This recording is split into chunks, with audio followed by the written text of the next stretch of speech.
জানিয়ে দেব সর্বশেষ আপডেট বাংলা সংবাদ। শুরুতেই শিরোনাম। সাউথ চায়না মর্নিং পোস্টের কলাম, সরকারের দমন পীড়নে ছাত্র আন্দোলন রূপ নিচ্ছে গণ অভ্যুত্থানে। টাইমস অফ ইন্ডিয়া থেকে বাংলাদেশে স্বৈরতন্ত্র ও গণতন্ত্রের লড়াই, স্বৈরশাসক হাসিনা সরকারের পরাজয়। এবং সবশেষে দেখবেন বাংলাদেশ সরকারের কর্মকর্তাদের বিরুদ্ধে ব্যবস্থা নিতে মার্কিন পররাষ্ট্রমন্ত্রীর কাছে সিনেটর ও কংগ্রেসম্যানদের চিঠি, সব পদ বন্ধ, হাসিনা সরকারের পতনের শেষ ঘণ্টা। থাকছে বিস্তারিত প্রতিবেদন। এতক্ষণ শুনছিলেন সংবাদ শিরোনাম, এখন থাকছে বিস্তারিত। বাংলাদেশের অবনতিশীল অগণতান্ত্রিক ও মানবাধিকার পরিস্থিতি নিয়ে উদ্বেগ প্রকাশ করে পররাষ্ট্রমন্ত্রী অ্যান্টনি জে ব্লিংকেনকে চিঠি লিখেছেন মার্কিন কংগ্রেসের 22 জন সিনেটর ও প্রতিনিধি পরিষদের সদস্য। তারা ক্ষমতাসীন দলের এবং বিরোধী রিপাবলিকান উভয় দলের সদস্য।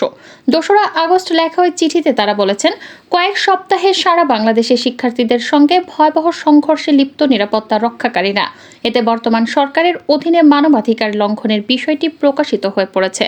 এই চিঠির উদ্যোক্তা সিনেটর এডওয়ার্ড জে মার্কি, প্রতিনিধি পরিষদের সদস্য জিম ম্যাকগোভার্ন ও বিল কেটিং। চিঠিতে তারা লিখেছেন, গণতান্ত্রিক প্রক্রিয়াকে খর্ব করে এমন পদক্ষেপ অব্যাহতভাবে নিচ্ছে বাংলাদেশ সরকার। এর মধ্যে আছে জানুয়ারিতে ভয়াবহ ত্রুটিপূর্ণ এক নির্বাচন, শ্রমিকদের বিষয়ে বিধান উন্নত করতে ব্যর্থতা, আর অতি সম্প্রতি গুলি, কাঁদানে গ্যাস নিক্ষেপ এবং ইন্টারনেট সার্ভিস প্রায় পুরোপুরি বন্ধ করে দিয়ে বিক্ষোভকারীদের বিরুদ্ধে ভয়াবহভাবে দমনপীড়ন চালাচ্ছে। এই চিঠিতে জোর দিয়ে বলা হয়, এসব উদ্বেগজনক পরিস্থিতি এবং অব্যাহতভাবে যে প্রবণতা দেখা যাচ্ছে তাতে আমরা আশা করি যুক্তরাষ্ট্র বাংলাদেশের মধ্যে দীর্ঘদিনের যে জোরালো সম্পর্ক আছে তার প্রেক্ষিতে গণতান্ত্রিক রীতিনীতিকে সমুন্নত করার ক্ষেত্রে যুক্তরাষ্ট্রের পররাষ্ট্র মন্ত্রণালয়ের পক্ষে উদ্যোগ নেবেন আপনি। সব রকম সহিংসতার অবশ্যই নিন্দা জানাতে হবে যুক্তরাষ্ট্রকে। নিশ্চিত করতে হবে নাগরিক গুরুত্বপূর্ণ স্বাধীনতাকে। এর মধ্যে আছে মত প্রকাশ ও শান্তিপূর্ণ সমাবেশের অধিকার সুরক্ষিত রাখা। বাংলাদেশের জনগণের বিরুদ্ধে উপরে বর্ণিত নিয়ম লঙ্ঘনের জন্য সরকারের সংশ্লিষ্ট কর্মকর্তাদের বিরুদ্ধে জবাবদিহিতার ব্যবস্থা নিতে হবে। উপরন্তু গণতান্ত্রিক আরও অবনতি রোধ করার জন্য বাংলাদেশে একটি প্রতিনিধিত্বমূলক গণতান্ত্রিক সরকারের বিষয়ে বাংলাদেশের জনগণের অধিকারকে সমর্থন করতে আন্তর্জাতিক অংশীদারদের সঙ্গে কাজ করতে হবে, যে সরকার জনগণের মানবাধিকার ও স্বাধীনতাকে সমুন্নত রাখবে। 2রা August Bangladesh students protest become people's uprising after brutal government crackdown নামে একটি কলাম প্রকাশ করেছে সাউথ চায়না মর্নিং পোস্ট। এতে বলা হয়েছে, পরিস্থিতি নিয়ন্ত্রণে আনতে ব্যর্থ প্রশাসন। বাংলাদেশ কোটা সংস্কারকে কেন্দ্র করে যে আন্দোলন শুরু হয়েছিল তা এখন গণ অভ্যুত্থানে রূপ নিচ্ছে।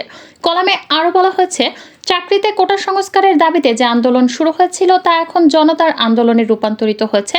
গত 1 মাস এই আন্দোলনকে কেন্দ্র করে সহিংস পরিস্থিতি চলছে বাংলাদেশে। বিক্ষোভকারীদের ওপর পুলিশ, সেনাবাহিনী, আধাসামরিক এবং সরকারপন্থী ছাত্র সংগঠনের কর্মীদের হামলার ফলে দেশটিতে চরম উত্তেজনা বিরাজ করছে। বিভিন্ন মানবাধিকার সংস্থার তথ্যানুযায়ী সংঘর্ষে এ পর্যন্ত 266 জনের নিহত হওয়ার খবর পাওয়া গেছে, যাদের বেশিরভাগই শিক্ষার্থী।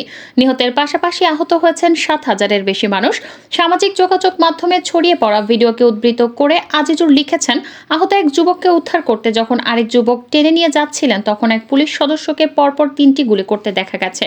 এই ঘটনা রাজধানীর শনির আকড়া এলাকার বলেও উল্লেখ করেছেন তিনি। এমন হতাহতের ঘটনাকে কেন্দ্র করে বাংলাদেশের পরিস্থিতি উত্তপ্ত থেকে উত্তপ্ততর হয়ে উঠেছে।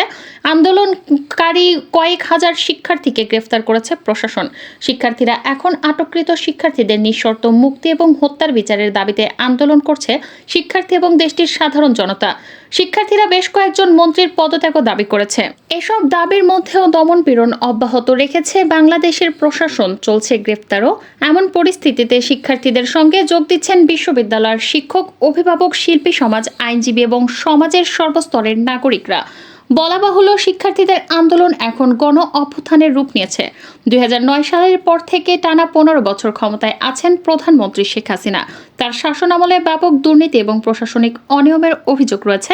বেশ কয়েকটি আন্তর্জাতিক পর্যবেক্ষক দল তার অধীনে অনুষ্ঠিত সবগুলো নির্বাচন নিয়ে কারচুপির অভিযোগ করেছেন। ভিন্ন মত দমনেও শেখ হাসিনার সরকার দমনপীড়ন নীতি অবলম্বন করেছে বলে অভিযোগ করেছে বিভিন্ন মানবাধিকার সংস্থাগুলো। এছাড়া তার প্রশাসনের বিরুদ্ধে বিচার বহির্ভূত হত্যাকাণ্ডের অভিযোগও রয়েছে।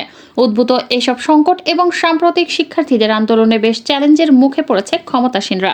দেশের চলমান পরিস্থিতিতে বৈষম্য বিরোধী ছাত্র আন্দোলনের সমন্বয়কদের সঙ্গে বসার আগ্রহ প্রকাশ করেছেন প্রধানমন্ত্রী শেখ হাসিনা।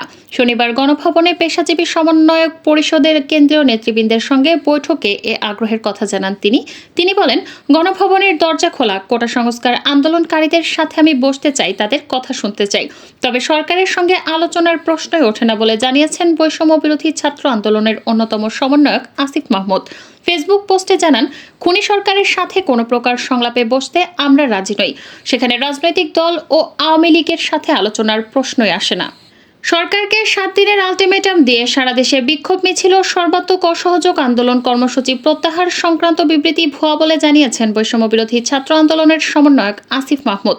আন্দোলন কর্মসূচি প্রত্যাহার সংক্রান্ত একটি বিবৃতি সামাজিক যোগাযোগ মাধ্যমে ছড়িয়ে পড়ে। আন্দোলন প্রত্যাহারের ওই বিবৃতিতে 6 সমন্বয়ক স্বাক্ষরও রয়েছে। সামাজিক যোগাযোগ মাধ্যমে ছড়িয়ে পড়া ওই বিবৃতিতে বলা হয়, আমাদের এই স্বাভাবিক আন্দোলনকে কেউ যেন নিজ স্বার্থে ব্যবহার করে দেশে অস্থিতিশীল পরিবেশ তৈরি করতে না পারে, সেজন্য আমরা বৈষম্য বিরোধী ছাত্র আন্দোলন আমাদের পরবর্তী সকল কর্মসূচি প্রত্যাহার করলাম। সেই সাথে সরকারকে 7 দিনের সময় বেঁধে দেওয়া হলো। এই সময়ের মধ্যে হত্যাকারীদের আইনের আওতায় এনে বিচার করতে হবে এবং বিচার বিভাগকে সম্পূর্ণ স্বাধীনভাবে তার কাজ করতে দিতে হবে। ওই বিবৃতিতে আরও বলা হয়, যদি এই সময়ের মধ্যে আমাদের দাবি মেনে নেওয়া না হয়, পরবর্তীতে বৈষম্য বিরোধী ছাত্র আন্দোলন কঠিন কর্মসূচি ঘোষণা করবে। সুতরাং সার্বিক স্বার্থে এই মুহূর্ত থেকে আমরা আগামী 7 দিনের জন্য আমাদের আন্দোলন প্রত্যাহার করছি। বিষয়টি নিয়ে আসিফ মাহমুদ বলেন, জনগণকে বিভ্রান্ত করতে এই বিবৃতি ছড়ানো হচ্ছে। বৈষম্য বিরোধী ছাত্র আন্দোলনের প্যাডে কখনো ঢাকা বিশ্ববিদ্যালয়ের লোগো ব্যবহার করা হয় না। যে কেউ দেখেই বুঝতে পারবে এটা ভুয়া। উল্লেখ্য, সারা দেশে আজ শনিবার বিক্ষোভ মিছিল কর্মসূচি পালন করছে বৈষম্য বিরোধী ছাত্র আন্দোলন। গতকাল শুক্রবার রাত 8:45টার দিকে ফেসবুক লাইভে এই কর্মসূচির ঘোষণা দেয় বৈষম্য বিরোধী ছাত্র আন্দোলনের অন্যতম সমন্বয়ক আব্দুল হান্নান। একই সঙ্গে আগামীকাল রোববার থেকে সর্বাত্মক অসহযোগ আন্দোলনের ডাক দেন তারা। সারা দেশে ছাত্র নাগরিকের শান্তিপূর্ণ আন্দোলনে হামলা করে খুনের প্রতিবাদ ও 9 দফা দাবিতে এই কর্মসূচির ডাক দেয় বৈষম্য বিরোধী ছাত্র আন্দোলন। কুমিল্লায় বৃষ্টি উপেক্ষা করে শিক্ষার্থীদের শান্তিপূর্ণ বিক্ষোভ মিছিলে আওয়ামী লীগের নেতাকর্মীদের বাধা দেওয়ার অভিযোগ উঠেছে। নগরীর রানীর দিঘির দক্ষিণ পাড় ও বাগিচাগাঁও এলাকায় আওয়ামী লীগ ও ছাত্রলীগের নেতাকর্মীরা মারধর ও গুলি করে। এ সংবাদ লেখা পর্যন্ত 2 জন গুলিবিদ্ধ ও প্রায় 25 জন শিক্ষার্থী আহত হওয়ার খবর পাওয়া গেছে। বাগিচাগাঁও এলাকায় আওয়ামী লীগের নেতাদের হাতে প্রকাশ্যে অস্ত্র ও গুলি করতে দেখা যায়। এদিকে চান্দিনায় এসিল্যান্ডের সরকারি ব্যবহৃত গাড়িতে আগুন ধরিয়ে দেন আন্দোলনকারীরা। আজ শনিবার কুমিল্লা জেলা স্কুল এলাকায় গণমিছিলের উদ্দেশ্যে অবস্থান নেন প্রায় 2000 শিক্ষার্থী। এ সময় তারা বিভিন্ন ধরনের গান, কবিতা আবৃত্তি ও স্লোগান দিতে থাকেন। তাদেরকে বাধা দিতে দুই পাশে আওয়ামী লীগ অঙ্গ সংগঠনের নেতাকর্মীরা অবস্থান নেয়।